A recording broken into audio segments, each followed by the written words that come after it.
साथियों नमस्कार। जय हिंद जय भारत। नाम रमेश सिंह, ठगी पीड़ितों की आवाज़ संगठन का राष्ट्रीय अध्यक्ष, संगठन का संस्थापक आज फिर आप लोगों के बीच में उपस्थित हुआ हूँ। उपस्थित होने के साथ साथ आप लोगों से अनुरोध करेंगे, जिन लोगों ने अभी तक हमारी चैनल को सब्सक्राइब नहीं किया है, चैनल को सब्सक्राइब करें, लाइक करें, कमेंट करें, वीडियो को ज़्यादा से ज़्यादा नए ग्रुप में शेयर कर दिया करें, जिससे आने वाले समय में जो आपका आंदोलन है, जो मिशन है भुगतान का, उसमें लोग अपनी भागीदारी निभा सकें और आपके साथ जुड़कर निवेशकों की हितों की रक्षा और भुगतान के अभियान में शामिल हो सकें। दोस्तों, देखा जाए आज भी कई जगह से जो चिट फंड कंपनी और क्रेडिट कोऑपरेटिव सोसाइटी हैं, उनको लेकर के लगातार लोग बैठक कर रहे हैं। बैठक करने के साथ साथ बड़ी तैयारी कर रहे हैं आंदोलन की और भुगतान को लेकर के सरकार को ज्ञापन भी दे रहे हैं। सरकार के साथ साथ उनकी अथॉरिटी और एजेंसी जो सक्षम अधिकारी हैं, उनको भी ज्ञापन का कार्यक्रम संपन्न कर रहे हैं। वहीं उत्तर प्रदेश के जनपद गाजीपुर में जिला अध्यक्ष अभिषेक सिंह, दीनानाथ यादव जी, कमलेश जी, अन्य पदाधिकारी और मातृशक्ति यानी बहनें उपस्थित हुई। एक बैठक की गई और बैठक करने के बाद में माननीय श्रीमान जिलाधिकारी महोदय से मुलाकात किया। जो आवेदन हुए थे विभिन्न चिटफंड कंपनी और क्रेडिट कोऑपरेटिव सोसाइटी के भुगतान को लेकर के, जिसमें Sahara India, Pulse, Kalpataru, Sai Prakash, Shri Ram, Alchemist, Science City, Radha Madhav Future Maker या अन्य जो भी ग्रीन टच वगैरह जो कंपनियां थीं, इनके जो आवेदन हुए थे सन 2023 में, उन आवेदनों पे क्या कार्रवाई हुई, निवेशकों की हितों की रक्षा और भुगतान को लेकर के सरकार द्वारा नियुक्त सक्षम अधिकारी जिलाधिकारी महोदय ने अभी तक क्या कार्रवाई की है, किन लोगों का अभी तक भुगतान उन्होंने केंद्रीय कानून वर्ष 2019 के तहत सुनिश्चित कराया है। और देखा जाए बैठक में एक बड़ी रणनीति बनाई गई है। आने वाले समय में जहां आंदोलन की प्रक्रिया तो तेज होगी ही, वहीं सरकार और सरकार की एजेंसी और अथॉरिटी को भी लीगल प्रोसेस में, बल्कि प्लान ये है कि सरकार को 3 तरफ से घेरा जाएगा। आंदोलन के माध्यम से जो जन क्रांति आनी है, जनता जनार्दन है, ये रोड पे अपनी भुगतान की मांग को लेकर के ठगों के खिलाफ कठोर कार्रवाई हो, इसलिए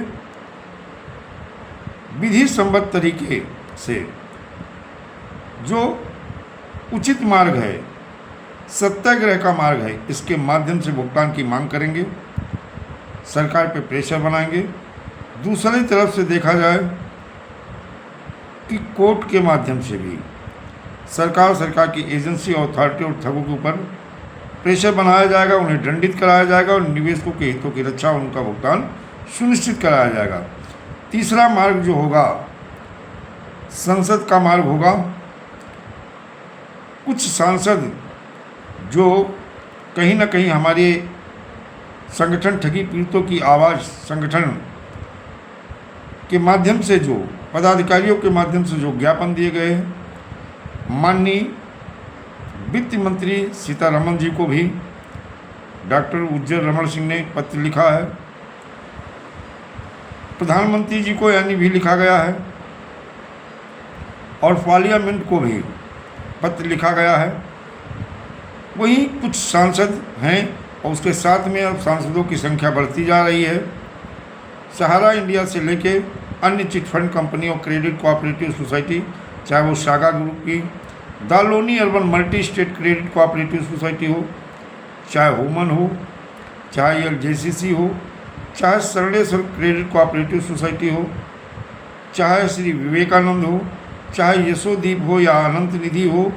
आदर्श क्रेडिट कोऑपरेटिव सोसाइटी हो, चंबल मालवा हो या अन्य टिल्टी मल्टी क्रेडिट कोऑपरेटिव सोसाइटी, कैमुना या अन्य कोई चिटफंड कंपनी और क्रेडिट कोऑपरेटिव सोसाइटी हो, सांसदों के माध्यम से संसद में भी इस आवाज़ को उठाया जाएगा और पीड़ित जमाकर्ताओं के हितों की रक्षा और उनके भुगतान को लेकर के 3 मार्ग से सरकार को अभी घेरने का प्लान किया जा रहा है। सरकार की अथॉरिटी को भी घेरा जाएगा और ये जो रणनीति है ये प्रेशर बनाने के साथ साथ विधि सम्मत तरीके से भुगतान के लिए ज़रूरत है सारे लोग एकजुट हो जाएं, संगठन से जुड़े, संगठन का हिस्सा बने और निवेशकों के हितों और रक्षा के लिए ये आपकी जिम्मेदारी है। वहीं सरकार और सरकार की एजेंसी, अथॉरिटी और सक्षम अधिकारियों की जिम्मेदारी और ड्यूटी बनती है कि जो कानून है वो कानून के तहत विधि सम्मत तरीके से निवेशकों का भुगतान करें और जो निर्दोष अभिकर्ता हैं जिनके खिलाफ फर्जी मुकदमे पंजीकृत हो रहे हैं, थाने और कोतवाली में बुलाया जाता, उन्हें परेशान किया जाता, उनका उत्पीड़न किया जाता, उनसे जबरन लिखवाया जाता है कि पैसा आप दोगे, और इससे भी रोका जा सके। इसके लिए लगातार हमारा संगठन जहां विधि सम्मत तरीके से कार्रवाई कर रहा है, आंदोलन भी कर रहा है, जन जागरण जन चेतना अभियान भी चला रहा है। बहुत सारे कंपनियां भी और ठग नई कंपनी नए चोले बदल कर, नकाब लगा करके नए तरीके से मार्केट में हिंदुस्तान के सीधे साधे और भोले भाले लोगों को अपना शिकार बना रहे हैं। मार्केट में जो अनरेगुलेटेड डिपॉजिट स्कीम चल रही हैं, जो कानून बनाया गया था वर्ष 2019, जिसके तहत जो मार्केट में अनरेगुलेटेड डिपॉजिट स्कीम है उन्हें प्रतिबंधित करना, निवेशकों के पुनर्भुगतान के लिए राज्य द्वारा नियुक्त सक्षम अधिकारी द्वारा आवेदन लेकर के विधि सम्मत तरीके से उनका भुगतान सुनिश्चित कराना, ये जहां सक्षम अधिकारी की ड्यूटी है, वो सक्षम अधिकारी आज अपनी ड्यूटी को ईमानदारी के साथ नहीं कर रहे हैं। कहीं ना कहीं शासन प्रशासन से लेकर सरकार भी कभी कभी लगता है ठगों के साथ खड़े हुए दिखते हैं, ठगों का बचाने का प्रयास करते हैं, जो बड़ा दुर्भाग्यपूर्ण है। इसीलिए ज़रूरत है जब हमारी आपकी बात, हमारी आपकी आवाज़ जो चौथा स्तंभ माना जाता है मीडिया जब ना उठाए, तब ज़रूरत होती है जन आंदोलन की, जन क्रांति और जन क्रांति ही के माध्यम से, जन आंदोलन के माध्यम से ही सरकार तक अपनी पीड़ा, अपना दर्द और अपने भुगतान की पीड़ा को उन तक पहुंचाया जा सकता है। फिर यही एक मार्ग बनता है। कहते हैं जब विपक्ष हमारी आवाज़ ना उठा रहा हो, जब चौथा स्तंभ हमारी आवाज़ ना उठा रहा हो, जब हमारी पीड़ा और दर्द कोई सुनने के लिए तैयार ना हो, तब हमारे सामने विकल्प बनता है, वो होता है जन आंदोलन। और यही जन आंदोलन जन क्रांति बनता है। और जब जन क्रांति आती है तो बड़े बड़े ठगों का तो सर्वनाश होता ही है, तो ठगों को बचाने वाले कुर्सी भी हिलती है, और कुर्सी हिलती ही नहीं है बल्कि उनके नीचे से खिसक जाती है और फिर वो ज़मीन पे आ जाते हैं। तो ये तैयारी तेज़ी से चल रही है। आने वाले समय में 9 तारीख को प्रयागराज में चिंतन एक बैठक होनी, जिसमें माननीय सांसद उज्जवल रमण सिंह मौजूद रहेंगे, रिटायर्ड जिला जज वो भी मौजूद रहेंगे, अन्य भी पदाधिकारी से लेकर बहुत सारे पीड़ित इस कार्यक्रम में शामिल होंगे।